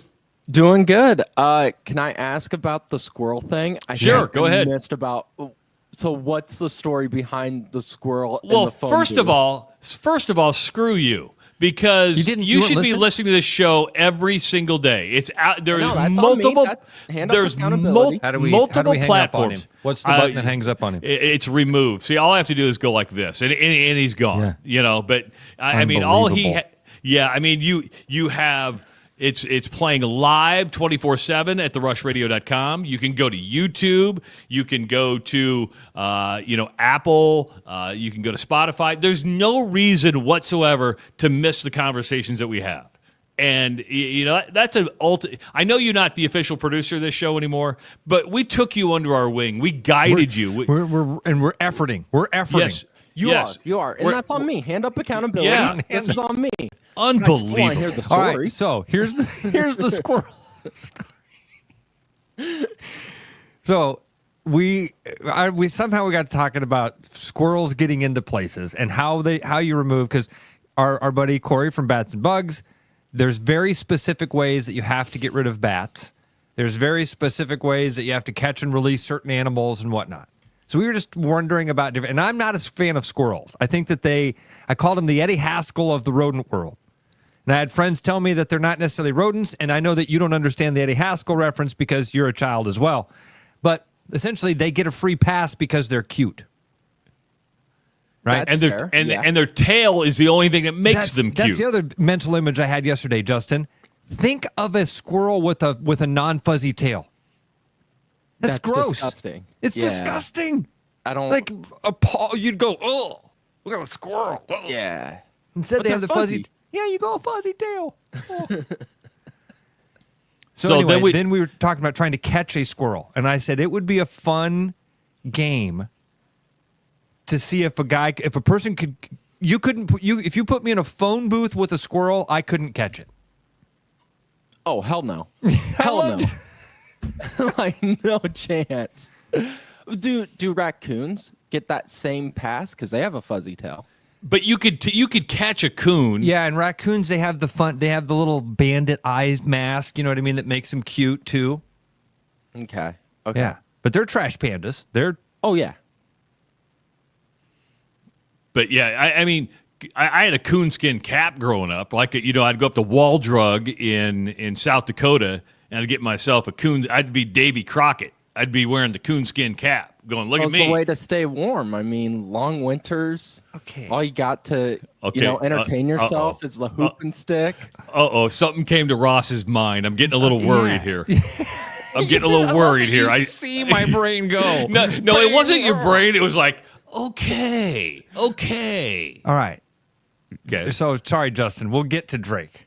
No, I started this. Davy Crockett. Yes. Davy Crockett and this coonskin hat. Yes. I remember that era, Travis. I remember in like the early 80s that was like a popular thing. Why were Paul Bunyan and Davy Crockett important in our childhood and then instantly faded away? Justin, do you know, if I say Davy Crockett, do you have a mental image in your head at all? I just assume he looks like the mountaineer from the West Virginia Davy logo. Crockett Davy Crockett, king of the wild frontier. Yeah. How do I leave? How do I leave? He said. I know Paul Bunyan in the Blue Ox. I know that one. Because you heard it on the show last week. That's why. Exactly. Yes. Yep. Good answer, Justin. Yeah. Good answer. Yes. Now you're learning. But Davy Crockett was a real person, right? Right? Yeah. Yeah. Right? Davy Crockett was real. Wait. Paul Bunyan. Ross Googling now. This is yes, golly, he was a United States representative. Yeah, he was a real guy. He was the real deal. Was he from Tennessee? Yes, he was. Limestone, Tennessee. Born in 1786. Died at the age of 49 years old. That had to have been pretty old, though, for back then, right? Davy Crockett died at the Alamo. Really? Oh. Remember the Alamo, folks. Do you know where the Alamo is, Justin? Yeah, in Texas, like San Antonio area, right? Yep. Yes. Yeah. Okay. I do know that one. Just wanted to make sure that you were up to date on. I'm listening to this book right now, and I think it's a must listen for everybody. It's called The Art of Power. It's a biography about Thomas Jefferson, and it is absolutely amazing. If you think what we're going through politically right now is polarizing, and I'm just telling you, they were vicious in the late 1700s and the early 1800s. I mean, absolutely vicious to one another. And John Adams and when he was president and Thomas Jefferson didn't like each other. And you don't know how close we were to going back to being a monarchy. I know this has nothing to do with Drake. I'm just telling you, if you think we're polarized now, it was just as bad in the late 1700s. You know, you hear threat to democracy a lot. Listen to this book. You'll be like, oh, my God, we were really close not to, like, forming as a country afterwards. It's wait, fascinating. You're telling me politicians have always sucked? What? Yes. Yeah. No way. Yeah. Since we're Real in this deal. rabbit hole, I've been reading Beyond the 100th Meridian, and that's you have a about lot of time on Wesley. your hands. That's I do. good to read it. I've been trying to read as much as possible. Jerk. Yeah. But I've been reading Beyond the 100th Meridian about John Wesley Powell, who was the one-armed Civil War vet who trekked through the Green River in the Grand Canyon. It's amazing. And it's great because he's like walking around talking about like, oh, this is awesome. Like, you know, it could rain on us. A boat breaks in half. He doesn't care. He's just happy to be exploring. But all his crewmates are writing in journals and they have the journals saved and they're all just bitching and they hate it. And they have to save him at one point because he's climbing with one arm and he slips and gets stuck in between two canyon walls. And they write in their journal bitching about it. It's awesome. This would be like if somebody were journaling my life. Every day I'm like, oh, it's so great. We had the best meal. Saw the most beautiful stuff. And the people around me are like, this sucks. Then Travis journal. Yeah, exactly. Then Travis's journal. And he was reincarnated to be the drummer for Def Leppard. Yeah.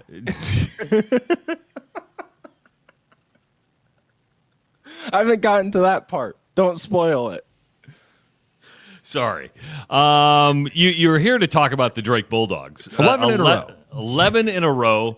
Went to Redbird Arena in Normal, Illinois last night. I don't know if you've ever been to Normal, Illinois. It's not so normal. But, I mean, they just keep doing it. And let's skip over the win real quick. Sturt's going to be the Missouri Valley Conference Player of the Year because I don't know how if Drake wins the league, first of all, Ben McCollum's going to be the Coach of the Year. No doubt about that. I mean, that's a done deal. And if he's not, it's a travesty of justice. See what I did there? Nice. But to me, Sturt's is going to be the Player of the Year. I don't know how you can't make him the Player of the Year. Oh, yeah. I don't think there's a way, even if they don't win the regular season title or the conference tournament title, I don't know how you don't make him the Player of the Year. I was actually talking about that with a few people at the Drake game. And there was an Illinois State fan that I ran into. And he was like, oh, man, I love Chase Walker. He's been awesome. But, yeah, it should be unanimous that Sturtz wins it. Well, unanimous might be a stretch, but I just don't see. And this would be what, the third year in a row? Did Tucker win it 2 years in a row or 3? So this would be like the third year in a row a Drake player has won Player of the Year, and I think deserving of it. Oh, absolutely. Like I was saying, he leads the team in just about every major stat: rebounding, assisting, points for sure. He averages around like 20.5 or something like that, nearly 21 points a game. Justin, when you said even if they don't win the regular season title, that I started wondering about that. I mean, because they've got the game with Bradley coming up. They've got a few games on Bradley right now. If they beat Bradley on Monday, that doesn't necessarily lock up the conference yet. But boy, you've got to be a game or two away, right? Yeah, you would be really like winning Sunday. You start feeling a lot. It's Sunday. More I'm sorry. Yeah. Yeah. Because I mean, the Missouri Valley's been weird, and Drake is a team. Everyone in the Valley looks beatable. I mean, Drake has been dominant, and they played really good last night against Illinois State. But we've seen moments where they go through tough lulls and stretches, and against a team like Bradley, you can't really afford to go on a 4-minute scoring drought because they have so much talent. Great coach, so. There's a lot of teams. Belmont may be bad at defense, really good offensive team. So if you got to go to UNI yet, man. You got a lot of people on the chat true. right now. I mean, yeah, that's true. And I forget that UNI has climbed, been persistent, stayed in the hunt. They were 11-4 in the conference as well, just like Bradley. So if they continue to win and Drake continues to win, Drake won't be able to lock up that conference title until that game in Cedar Falls on the 23rd. And if UNI wins that game, then then there's one game separating them. You can't stub your toe at all. Wow. It's what Ben Jacobson does every year. Every year. Broken. We talked about this, Justin, earlier in the week. We said this the first day we did the show when we had you on, that it was like, oh, we didn't think they were this good. And it was like, oh, yeah, we do this every year with Ben Jacobson. Every year we see this team in November and December, and we go, oh, okay, yeah, they're going to be all right. And then in March, you're looking around going, man, I hope we don't run into them. Hope somebody else knocks them off. And there's a lot of teams like that. I mean, Indiana State, they're a team very similar to Drake. They lost a head coach, lost all their star power. I mean, they had 9 people leave that Indiana State squad. And at the start of the year, they were kind of near the top. Then they started fading down. Now they're starting to figure it out. They took Drake to overtime in Des Moines. So there's a lot of teams in the Valley where you don't necessarily feel like it's a win right away. I mean, Missouri State, the worst team, who only has 1 win in the Valley. Drake, it took them a while to finally get past them in Missouri State too. I mean, that's a really good starting lineup. It was just... they just can't seem to get help from their bench. Drake getting a little love. I don't know if you guys saw Dick Vitale last night threw out a tweet about Ben McCollum and the Drake Bulldogs to pay attention. Still going to be hard to get an at-large bid. I mean, it's just going to be an uphill battle when it comes to that. But when you throw Ben McCollum's name out like that, we talked about him yesterday, Justin, how he may not be as well known as what Darren was because Darren's the Appleton-Parkersburg kid, went to UNI. It really did the tremendous turnaround. What I like is, the little kid that's dressing up like Ben McCollum, and now everybody else is starting to show up dressed like Coach. I'm not saying he's ready, but somebody's going to go after him. There's going to be enough open jobs, and we're talking life-changing money, right? I mean, Drake can only pony up so much. There's going to be life-changing money that's going to be thrown at Ben McCollum, whether that's he was on an Indiana list. I don't think he gets the Indiana job, but there will be other jobs out there that you can make over $1 million on. Man, and like with McCollum, I haven't thought about it as much. I know his name has been thrown out. I know Hawkeye fans have mentioned how they wouldn't hate it going after him, but I don't see it happening. No. They need a different style of basketball. They've played the slow down, wait till the last shot thing with a different coach. That didn't work out too well. I don't think Hawkeye fans would accept that. I mean, so if you're a Hawkeye fan, you go after Darren, right? 100%. Like, how they didn't do that last year blows my mind. Trav, let's compare this back to Darren. Do you think that this happens this year for Ben? Do you think this is a one and done? Well, hell, Nico Medved was a one and done, went to Colorado State. Now, he had previously coached at Colorado State. I think, could it be a Keno Davis thing? I think, Ross, you get to a point, in what, Ben's in his 40s. You look at your wife and kids and go, hey, we got over $1 million sitting out here. How do you not take that type of money? I mean, now, but you're talking about a guy that was dedicated to Northwest Missouri State for a long, long time. And he waited for the Drake job, too, because he tried to get Drake multiple times. But with Ben McCollum, I agree. Tyler put in the chat how it's not giving him Nico vibes of, a guy jumping ship right away. And I agree with that because I haven't really thought about Ben McCollum leaving. It's more about the players that are growing from the bench. Like Tavion Banks is a game changer. And that's a dude that if I was a, Power 5 school looking for some depth on the bench from, the bigger guys, the forwards, he's a guy I'm looking at. And that's what's going to be really tough for McCollum is can he keep Sturts? Can he keep Tavion Banks here in the offseason? Yeah, because NIL money is going to be flying around, buddy. And again, I will never blame a coach or a player for chasing money. I would do the same thing. If I was sitting in Tavion Banks's position and, you're sitting at Drake, he more than likely will be a starter next year. But if you're sitting on the bench right now and someone goes, hey, you can come play for us and you'll probably get more minutes and more money. You're 20 years old, 21 years old. Yeah. I'm doing that 100 times out of 100. So the Blue out on Sunday too, right? Yeah. Yeah. And $7 general admission tickets. Nice. There's no excuse not to go. There's really not. There's really not. It's just an like how excuse there's not to go. no excuse to miss the show. Well, but you come up with one on a regular basis. If there was ever a year you would have liked to see Iowa and Iowa State play both UNI and Drake, this is one of those years, right? Man, I mean, felt like that way for 4 years, though, hasn't it? Yeah, UNI's had some good teams over the few years with Drake. God, I wish they would bring that back. I just loved it.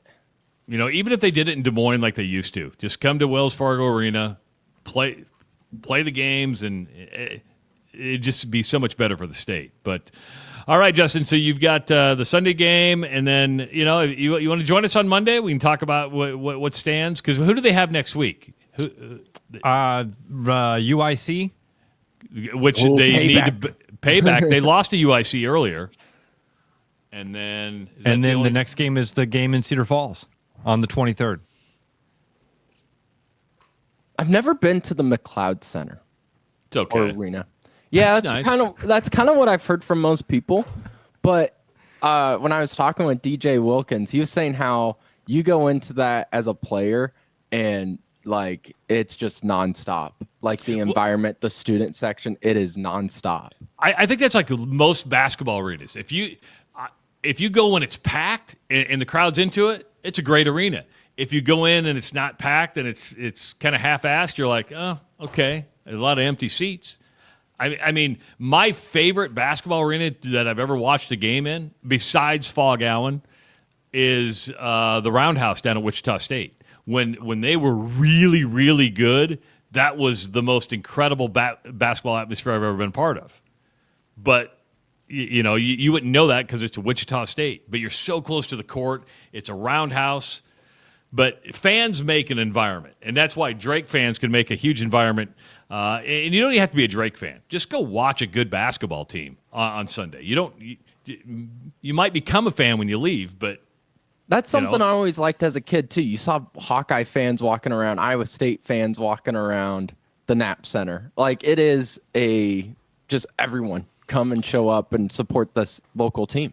Because Drake and UNI are like not polarizing. Right? I mean, they're like you don't feel like you're abandoning your team when you can wear Hawkeye gear and you're not really abandoning your Hawkeye or your Cyclones if you go to a Drake game. You're just like, oh, I'm here to support the hometown team. Was Phelps the closest Drake got to being polarizing? Because he just didn't seem to fit as the head coach. I love Mark Phelps. We loved Coach. So, yeah, you guys knew him though on a personal level, right? From we golfed with him. Yeah, it was fun. So as a kid, as a fan, I was like, God, this guy just seems like a jerk.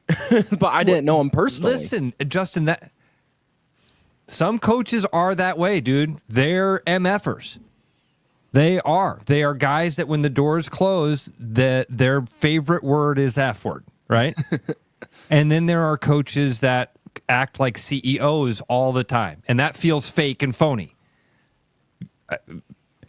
Most of the coaches that I would call friends and the guys that Travis and I loved were the MFers. They were the guys that when the doors went shut, they went, "Fuck. This is what's going on." And the other guys are always like, "Well, we got." You felt like you were getting the soft shoe the whole time. We both know exactly what I'm talking about. Oh yeah, right. Oh, and yeah. Phelps was that, and you're nailing it. That was not Drake.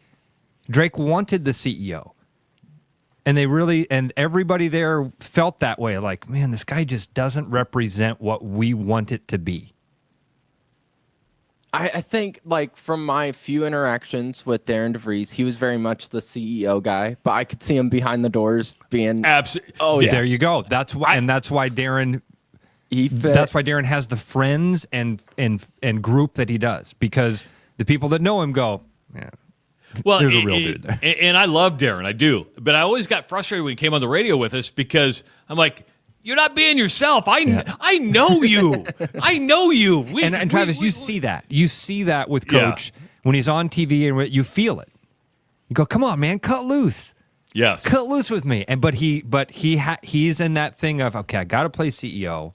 I need to play this role. Protect my image publicly. Yep. Yeah. And he's a great guy. It's not like behind closed doors, Darren's not the guy he portrays himself to be. That's not it. Yeah. But he has more of a sense of humor and just some real life about you, right? Yeah. So, but yeah, that was because I'd talked to him beforehand. We'd have these great conversations, come on the air and be like, come on, man, let loose. I know it's there. I know it's there. Ben McCollum, I will say, is a good balance because he's not afraid to be animated. I mean, you watch any game, he's stomping his foot on the floor, yelling at players. But in interviews, like, he's not afraid to, like, rub his head and be like, oh my God. So the play I think about is, like, Mannion had a steal and dribbles behind his back. He didn't really need to, but does it for show, gets the dunk. And we asked about it, and McCollum's like, yeah, he usually sends that to the third row in practice. Like, he can't control it. But I guess today he was able to. And it's like, okay, I like that, where you're able to kind of poke fun at each other. And by the way, we've all done that in the driveway. Oh yeah. Oh, watch this behind the bang, throw it against the garage. Oh, wait. Foul. Reach in. Let's see. Phelps at Loyola Marymount now. Oh, I didn't know, Chris. I didn't know that. He was the fall guy at Arizona State. Remember they got in trouble? He was. Somebody got to be the fall guy, and Phelps was the fall guy when he went back to Arizona State. Where's Keno Davis at now? Because I remember he left Drake for Providence, right? Yep. And then he ended up at some directional Michigan school. Central again. Michigan, I think. Yeah, I don't think he's coaching at all. Crazy. And probably shouldn't be. Hey, I want to throw some numbers at you guys real quick, just because we were talking about Iowa and maybe Darren DeVries. So the buyout for Fran, I've heard is $4 million. $4 million. That's attainable. I mean, you just gave $5 million to bring a wrestler in. You've paid millions to pay off lawsuits that you lost. There you go. So $4 million to get rid of Fran, not that big of a deal. Darren's buyout's a little bit trickier. So he's got a 5-year deal worth $15 million. So we're 1 year into that. The buyout is 37% of his remaining salary. Actually, 37.5 to be exact. So just call it 40% of his remaining salary. So if you just break that down to $3 million a year, he's still owed $12 million. That would mean the buyout for DeVries would be in the 4.8. There you go. Thank God for public school calculator, which is now on. So in order to just get to the point of having a conversation about a contract, you're $8-9 million in. And okay, so But you know what? If you win in basketball and you put people in the seats, Ross, you pay that off very quickly. Again, when I say $8-9 million, that's a huge number. You talk to an athletic department that, where the football check is going to come in for north of $100 million. So if I'm Darren, though, he has West Virginia playing some really good basketball, and it's got beat at home the other night. Oh, I didn't even notice that. But he's still playing really good basketball without his some of his starters. I mean, Tucker's gone. That other point guard, I forget his name now, is out too. But do you leave West Virginia if you have good success and you're in one of the toughest conferences in the nation? Do you leave for an Iowa? Let me give you an answer to that. And do you have the same amount of NIL support at Iowa that you do at West Virginia? The answer to that is no. You could have the same fan support. What I don't know, what a lot of people probably don't know, unless those people who are closest to him, is what has been the cultural fit for your family at West Virginia. You were raised in Iowa. The farthest you went away from home was Omaha. And then an hour and a half. Yeah. 2 hours. Well, 2 hours. no. Okay. Well, sorry. really, 2 minutes because you're on the other side of the Missouri River is Iowa. Now you're that far away from home. Yeah. But it's culturally the same. Exactly. Yeah. So then you go to West Virginia where it's a little different. I don't know the answer to that, but you've got a wife, you've got a daughter that's a freshman in high school. What has that cultural fit been? And I don't know. I can't answer I can't answer that. So, all right, Justin, we got to let you go because we got to take a break and we got to talk some beer. But let's plan on. You know what? You can jump on Monday if you want to join us. Absolutely. Yeah, I'd love to. You got nothing else to do. Yeah, let me check my schedule. Yeah, I'm free. All right, buddy. Have fun at Sunday at the game. It's a blue out, and again, $7 general admission tickets. So no reason not to sell the Knapp Center out. No reason whatsoever. See you, Justin. Good talking to you, buddy. See you guys. Bye, bud. 515-517-2303 is the number to call when we come back on the Rush Radio Show. It is Beer with Bruno. Lots of stuff coming up, including the Shiver on the River in downtown Des Moines. We'll discuss it next on the Rush Radio Show. Is something in your attic keeping you up at night? Don't let unwanted guests take over your home. With over 20 years of experience, Bats and Bugs Pest Solutions is Central Iowa's trusted expert in fast, effective, eco-friendly wildlife solutions at a fair price. We safely remove bats, squirrels, raccoons, birds, and more so you can sleep soundly again. For a free estimate, call Bats and Bugs Pest Solutions today at 515-218-3400. My name's Quinn LaFrenz, and I'm a sales consultant here at Willis Infinity. It's February, which means love is in the air, and we have great deals for you here, including our most popular model, the QX60. We have 2.9% up to 60 months, and this Stealth Raptor one has an additional $5,000 off. And our all-new redesigned 2025 QX80 has $3,000 in conquest on top of additional savings. With that, you still qualify for the 2.9% APR up to 60 months. For more information, visit us in the showroom or visit us online at willisinfinity.com. You know, Brian, at Central City, we really do have the best selection around. I know, high quality stuff you can't find anywhere else. Whistle Pig Plantation Rum. Yeah, and over 150 of the best scotches on earth. And a ton of bitters, mixers, and more. You know what we are? High class. Definitely high class, yeah. Make way for the natty. Okay, maybe medium class. Central City Liquor is home of the 10% cash coupon. And the Wooden Nickel program.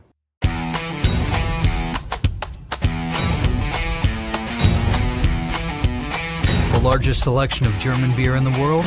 You'll find it at the Hessen House. From Doppelbocks to Oktoberfest to Hefeweizens and Dunkels, there's no passport needed for the deliciously different beer and food at the Hessen House. So grab your friends and make it a fun night out. The Hessen House, 4th and Court, Des Moines. With over 260 beers on tap, El Bait Shop isn't just another craft beer bar. It's the best. Beer lovers know. El Bait Shop, 200 Southwest 2nd, Des Moines. You've dreamed about an absolutely organized garage or closet? See it for yourself at Absolute Garage & Closet's beautiful showroom in Urbandale. See the latest in garage storage, custom closet systems, and epoxy flooring applications up close, and imagine how good it will feel to have your garage, closets, or other spaces absolutely organized. Free consultations, friendly service, and quick project turnarounds, Absolute Garage & Closets is ready to bring peace of mind into your home. Visit Absolute Garage & Closets at 3169 99th Street in Urbandale or at absolutegarage.net.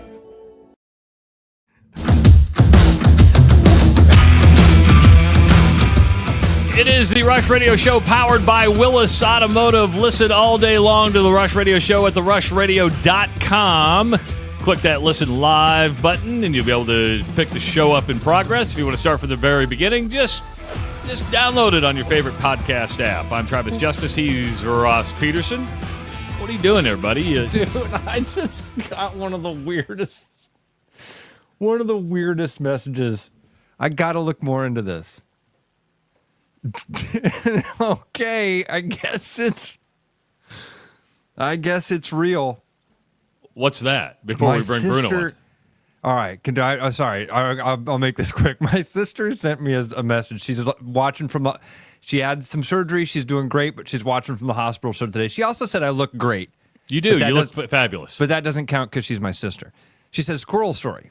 When our kids were little, Doug and I planned a family vacation to what's known as the Mecca of albino squirrels in Missouri, in Marionville, Missouri. She says, we literally drove our children several hours to park in a nursing home parking lot and watch white squirrels run around. I think it was mentioned in a Weird Al song or something, but maybe that's a Mandela too. We also did Silver Dollar City that same trip, so it wasn't a complete bust. But there's also an albino squirrel mecca in Illinois as well. And you know where the black squirrel mecca is, don't you? No. Council Bluffs, Iowa. Yes, black squirrels all over Council Bluffs. They look like cats. This is the first time I've heard the term squirrel mecca. I didn't know those were the things. Yes. And apparently there's multiple for albino squirrels alone, which I would have thought were the stuff you learn. Bruno! Hey. Bruno! You know, Carol's the Medina of red possums. The Medina? I don't even know where I was going there. No, you were kind of... You know what? So Ross talked to you. Hey, I think I finally, 3 weeks in, I think I figured this out. Is this looking good? Does this sound good? We got to get you a microphone. We're going to have to get you a computer. I have one, but I don't know how to hook it into my phone. I'll get you set up with that. Oh, you're using your phone? You could use I'm using laptop. my phone. Okay. Oh. My laptop's garbage. It's old, so the camera's not. Something tells me you have money. I could be wrong that you have money, and we could take you to Best Buy and help you pick out a computer. Well, I want to make sure this actually happens. Like, this is let's not get ahead of ourselves. No, I'm kidding. I'm just kidding. Shit, we got a Super Bowl commercial, and I can say shit. So I mean, things are moving up. People need to get to Captain Roy's today at 11 o'clock, right? Yes, but first, Ross told me to lead with the funny story, and I'm going to lead with the funny story because I kind of got in there. Hold on. Let's back up. Bruno, we ran out of time last week because we were doing all the other stuff, and Bruno was like, man, I had something fun to talk about. And I go, well, dude, that's why we love having you on for that stuff. We love having you on to have the funny stuff and the good stuff, and then eventually we can go, oh, yeah, by the way, all of this fun happens at all these cool places. Well, and, 14 years in, I'm just kind of getting my feet underneath me. And so, no, this time change. You let me have an hour, then you'd go to half an hour, then we go to 10 minutes. Now I'm a half an hour, and then I'm like, you never had an hour. That's BS. You never had an hour. I had Wednesday and twice on Thursday. But yeah, I digress, as always. So I said this story a couple weeks ago, but it's a lead into what Travis just alluded to. But 2 men were found dead after exposure for looking for Sasquatch in a county in Washington State. Now, I brought this up, and I don't know if I got it through well enough. It's a sad story, of course. A few guys dying. They went out, people do, on Christmas Eve to go look for Sasquatch in this county in near Willard, off the road near Willard, Washington. Okay. After a three-day search, 60 people's bodies were found of both men, 37 and 59 years old, in the Gifford Pinshot National Forest. And sad tale. They of course died of exposure based on weather conditions and ill preparedness. I think either they thought they were going to find them quicker, or I don't know how it happened. But The thing is this whole thing could have been averted if they just would have followed the rules. Apparently, in Skamania County, harming Bigfoot is punishable by a $1,000 fine and it conclude jail time. Wait a minute. Harming Bigfoot is what? Harming Bigfoot is a $1,000 fine and can include jail time, according to the county's Chamber of Commerce. Now, just to put a finer note on it, the law is meant to protect the mysterious creature and to prevent hunters with large beards from accidentally getting shot. Large hunters. I think Grizzly Adams is out there hunting. So it actually it actually makes sense now, Travis. It's not a law protecting Sasquatch. It's a law protecting hunters. It's a law that says, hey, we have too many bearded dudes getting shot in the woods because people think it's Bigfoot, that we have to have a law that says you can't hunt Bigfoot. Yeah, but how hairy do you have to be? I mean, you're sitting there with your scope, and I'm hoping you're just not taking a first shot, right? I mean, you're sitting there. You're looking, is that human or is it Sasquatch? You're looking through the scope and you're like, guys, you're not going to believe this. I think I see Bigfoot. The excitement. And he's wearing an orange vest. I think when you start getting a Squatch fever, you just like it takes over. I think we got one, and you get crazy, and you just get after it. And we've all been there. Next thing you know, you shot Fred. Next thing you know, you're dead from hunting Sasquatch on Christmas Eve. God, I mean, people, you got to have a hobby, right? If that's a little bit too beyond what you're looking for, I know you can meet Yikes this weekend. Hold on, I want to. Who's sitting in their house on Christmas Eve and say, "You want to go hunt Sasquatch?" I mean, at least two dudes. At least there are probably more. And somebody was lucky enough to have somebody in the room that said, "Hey guys, that's actually illegal." Or take a look around the world today. People actually believe a lot of stuff because they don't want to learn a lot of stuff. I'm not interested in really understanding the world I live in. I want to believe in what I believe, and then I'm just going to go for it because if you believe hard enough, it'll happen. Things come true when you believe it's true. Just remember George Costanza's advice in life. It's not a lie if you believe it's true. I believe that Bruno spends a lot of time watching The Secret on Netflix. That's his favorite movie, The Secret. You do. You have to believe you're going to get what you want in life, and then it'll happen. That's the secret. I'm sorry I spoiled it for everyone. That was supposed to be at the end of watching 3 hours of that, whatever that is. 3 hours of successful people telling you to believe in your success. You drinking an Irish coffee this morning? No, just my coffee with my. That's not coffee. Sure. That's a protein shake with a little bit of coffee in it. It's not coffee. It's a protein shake delivery device with caffeine. Okay, sell it any way you want. Butter and MCT oil. You know, I'm having the bullet coffee. Nice. I believe that's going to make me healthy here.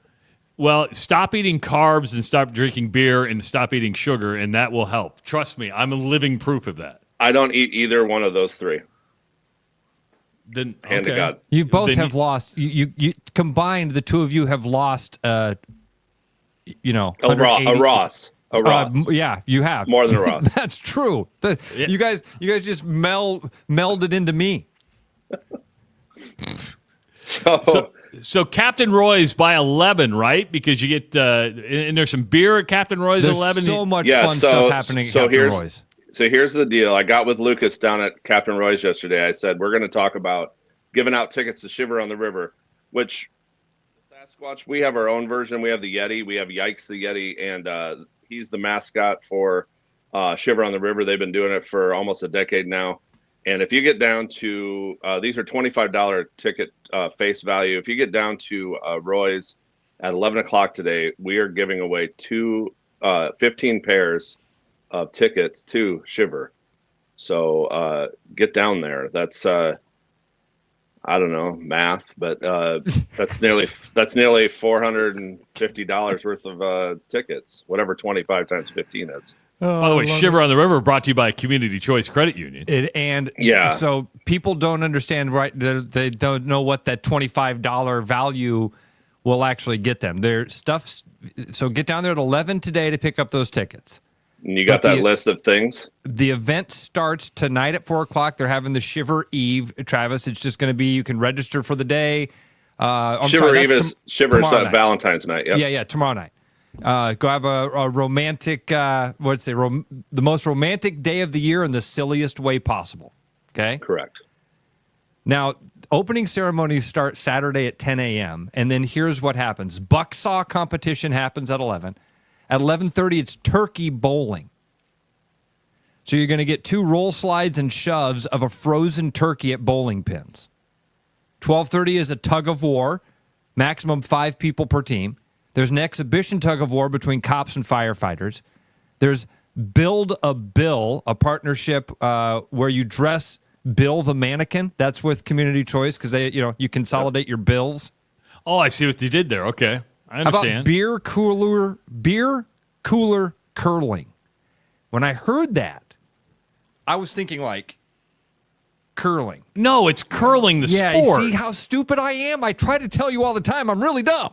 No, it's something they really do in Canada as a practical measure. When you have 2 fishing holes on the lake in the ice, when you're kind of far away, you got to get really good at shoving the cooler to your buddy. And this is anybody that's been doing that all season, they're going to be really good at it. And some of these amateurs probably won't, but that's that. Do I get to be out there with the brooms and like make the ice slicker for the cooler goes farther? I think that I don't think there's any equipment exclusions for this for this event. Okay. At 1:30, you're going to have the Hump and Bump tube racer. It says, imagine a hot dog. Now imagine it's 7 feet long. Now imagine it has 4 handles. And you and 3 of your buddies straddle it, grab the handles, and hop your way to the finish line. Tips for success. I can't imagine that. Synchronize your movements, emit alarming screams to distract the other team, and practice your victory dance. There's home wrecker slap shot at 2 o'clock. You're going to get 2 shots to use a hockey stick, shoot a puck down the ice, and get it inside the little house. Now, when I hear home wrecker, I hear somebody actually wrecking a home. Oh, I was thinking that one of those big sausages that Ross was talking about. There's a that's a home wrecker, all right. There's a bike time trial, timed event, best time wins. There's turkey bowling again at 3:30. There's stuff all day. They've got another round of beer cooler curling, and then live bands start at 5 o'clock. It is a fun, wild day in what is a wild place. It's going to be fun. And there's actually Bill beers that we got together with the folks at Choice, and then also Dave Morgan at Single Speed Brewing, and we have Bill beers. They're a white can that says the word Bill on them. They should probably appear at the event. I saw there was a pallet full of them just ready at the brewery a couple days ago. I'm going to take a step back quick. Captain Roy is brought to you by a couple of guys that the Frelick family. They had the marina back in the 80s, and the floods of 08 kind of wiped them out, and that was kind of the end of that. I don't have the exact history to a T, but that's where you got your gas for your boat and all that. It was kind of just really more of a concession stand than it is today. That went away. It sat there kind of empty for a while, and the guys, Wade and Jack, got together with the city, and they put it back together. And now there's just this really great, fun spot on the river, nothing like it in entire Des Moines. And it's a music venue. Wade Thompson has been in bands over the years. He's great at booking really great and fun bands. And so they just have this really fun party going on down there all year round. Shiver on the River is evidence to that. And it's just a fun deal. Well, the Frelacks, Joe Frelick's still involved. And this Shiver event's brought to you by Frelick Entertainment. And Joe is a crazy person, has crazy ideas. I've never met anyone. I thought I had crazy ideas and let's do something weird. Take it to another level. Back in the day when where you had these ideas where we're going to do this outrageous cooking show or whatever. He had some ideas. Well, they were going to do like a boat. They're going to run a boat with a grill on it with steaks going down to Des Moines River, and then they were going to get a plane to crop dust seasoning onto those steaks. Crop dust seasoning? Yeah. They're just going to unload some, cookies flavor enhancer or whatever. Here comes some tahini out of the crop duster. And so I have a video. I haven't watched it. I have a DVD of they had it was like Garage Gourmet, I think it was called, and they had all these ideas they're going to do, and that's the kind of his mind just works that way. He's DJing all day, and then we have Toaster at 5:00. It's going to be a lot of fun. The snow it's like it was made cold. But it was made for it. There's something different about cold with nothing on the ground, and then there's something different about it when there's cold with snow. It just feels like that's okay. Now it's snowy. It feels like it's going to be more of a party. It looks amazing down. It's a winter wonderland down at Captain Roy's right now. They're all set up, ready to go. And yes, you can get 15 pairs of tickets for free if you go down and say hey to Lucas. No, hold on. The show. One person should not go down and get 15 pairs of tickets. Oh yeah, one per visitor. Yeah, I mean, I was assuming that if you got a group of 4 that wants to go grab a couple of pairs. I'd say that's okay, right? Yeah, or maybe bring 2 people down. There you go. And you know what? Lunch is served at 11. That's why it's there. That's when they open at 11. I helped them redesign the menu. There's some really good stuff on the menu. Good food, really delicious. Jake knows what he's doing. Get down there, and then the festivities start at 10 a.m. to 8 p.m. On Saturday. There is a shuttle that you can take, and I believe that's at the Birdland Pool parking lot on Holcomb, and you can get that shuttle in to Captain Roy's too if you don't have parking, if you can't find a parking spot near the event. Expect a couple thousand people. It's going to be a good time.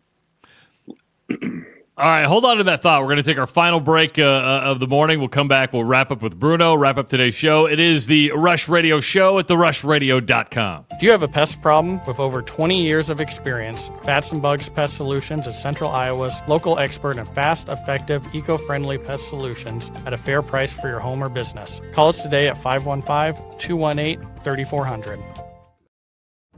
Believe it or not, spring is coming. When it does, be absolutely organized with custom garage or closet systems from Absolute Garage and Closets. Turn a winter mess into a spring success at our showroom in Urbandale or visit absolutegarage.net. Hey, I'm Mason out here at Mini of Des Moines, one of the motor advisors. Currently this month, love is in the air, and what better way than the all-electric Countryman SE. Right now, we are doing a $499 a month, $499 down lease special. One last big thing that we have this month is for the 2-door hardtops, we are doing up to 60 months, 2.99% rate. So for more information, stop at our showroom. Come see me. We're happy to get that information going, or see us on our mini website, miniofdesmoines.com. Believe it or not, spring is coming. When it does, be absolutely organized with custom garage or closet systems from Absolute Garage and Closets. Turn a winter mess into a spring success at our showroom in Urbandale or visit absolutegarage.net.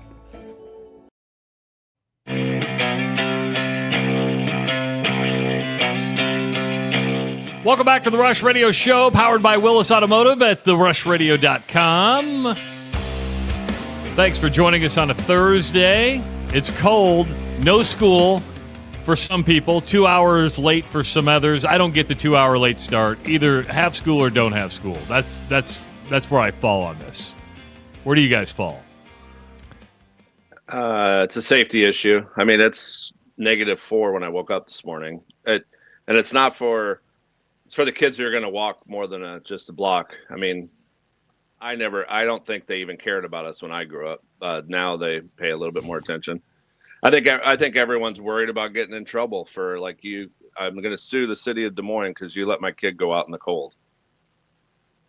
I mean, it's funny. You see a kid walking down the street by themselves, let's say a 7-8-year-old, and there is more of a chance of there's a high chance of somebody calling child services because that kid is not with an adult.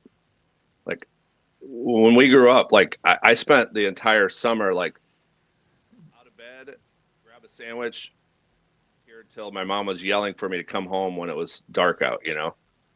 Out in the world, God knows where I was at. God knows where she thought I was at. Yeah, as long as you got home safe every night, that's all. Are you in your bed? That's good. Have a fun day. Well, and back then they had more kids, so you could lose a couple. Some truth to that. There was some truth to that. Yeah, Trav, I am of that mindset of if you're gonna delay it, maybe just cancel it because it. Yeah, but then that does add a snow day, and then you got to add to the end of the year, which is an inconvenience for a lot of people. So it's sort of like if you get almost a full day in or 2/3 of a day, it counts as a day. I don't know. I can tell you my kids like it. Yeah, right. Exactly. I mean, Greta didn't have school yesterday. She didn't have school today. She didn't have school tomorrow. She didn't have school on Monday. So she's getting this extended weekend. Audrey's the exact same boat. School Easter got canceled. She can look forward to Easter yet. It's a 6-day vacation. Yeah, and spring break's coming up in like 2 or 3 weeks to where she gets a whole week off again. I think we're going to send her to New Orleans. My kids have been studying at home, so they must be still giving them work somehow. But, I talked about the history of the marina. That's always fun. We did this really fun thing at the Royal Mile, the history happy hour. Yeah. And it went over huge. We had to turn away over 50 people, walked up the steps to upstairs, and they had to go back down. So I want to let everyone know, if you hadn't heard about it, it was amazing. 31 slides on a PowerPoint, and we still have some more information to gather. The Royal Mile was 50 different things over the last 150 years. Wow. We thought it was so good, and we turned so many people away. We are going to reintroduce that. We're going to have it. We probably will have it twice a year, and I think every time we do it, we can make it a little bit better. But look for that to come back up. That reminded me when I was talking about the Birdland Marina. I want to do a history of the Birdland Marina and have a thing for captains. So, and a bunch of our places. But if you want to just soak up the ambiance of the Royal Mile here coming up tomorrow, Valentine's Day, you can take your significant other for some fettuccine Alfredo and white chocolate raspberry cheesecake with framboise chocolate all weekend. I want to bring back up your history thing because it's kind of like the Jim Gilliam conversation that we had, Ross. You never knew, right? I mean, Exactly. Dodger fan, but you're like earlier in the week we were talking about a former Dodger player that had this big effect on Major League Baseball, and you're like, why didn't I know the effect? You look at the Royal Mile or the Marina, and you're like, I had no idea that much history exists in one location. I don't know. I think it's something like knowing the owner. I think it's something if you know the building. Like when you take your buddies, like, hey, did you know that this Royal Mile used to be a strip club? And Royal Mile used to be a strip club? That's a real thing? That's one of the 50 things it was? It was a go-go. It was called the Blue Garter, and it was supposed to not be totally stripping down, but apparently I think they got after it. As long as they wore the Blue Garter. Hey, yeah. Bruno, we have this coming in. We were talking about point systems earlier. Charlie wants to know, can the El Bait Shop do a point system, like a free pint after 20 purchases? Yes, but it all has to happen in the same visit. That's fair. We could do a pint system, right? Yeah. Ooh, I like what you did there. A pint system, not a point system. Look for that to come because we want to do some lunch punch cards and things like that. That return visits. There was some things like that that I've seen over the years. Flying Saucer used to be. They had that. If you drank so many pints, like 250 or 500 or 1,000, they put a plate on the wall, a saucer with your name on it. You don't want to encourage over drinking. Yeah. But you want to encourage visits. So I think it'd be fun, and that's a great way to do it. And I know we only have just a few minutes left. I want to all you state wrestling fans out there coming to town. You're going to want to make sure you stop by Buzzer Billy's High Life Lounge, Fong's Pizza after the match to fuel up. We're excited. The Fong's, just so everyone knows, we just did a press release. We are moving to the old Peachtree building. So if you really want to get a last chance at the original Fong space, get in while you're in town for state wrestling or girls or boys basketball. Of course, everyone that lives in town, check it out as much as you can. Probably go through somewhere around through spring break to the end of that is kind of what we're looking at. But it's going to be a lot of fun to move. We got a lot of cool things happening there. But state wrestling, it's always fun to see everyone down. And yes, we have Busch Light at all of our places stocked up. as tall as Ross and as white as me. So. All right, Bruno, always good catching up with you, buddy. Have a good weekend at Shiver on the River, my friend. Great shirt. That is a very, very good shirt.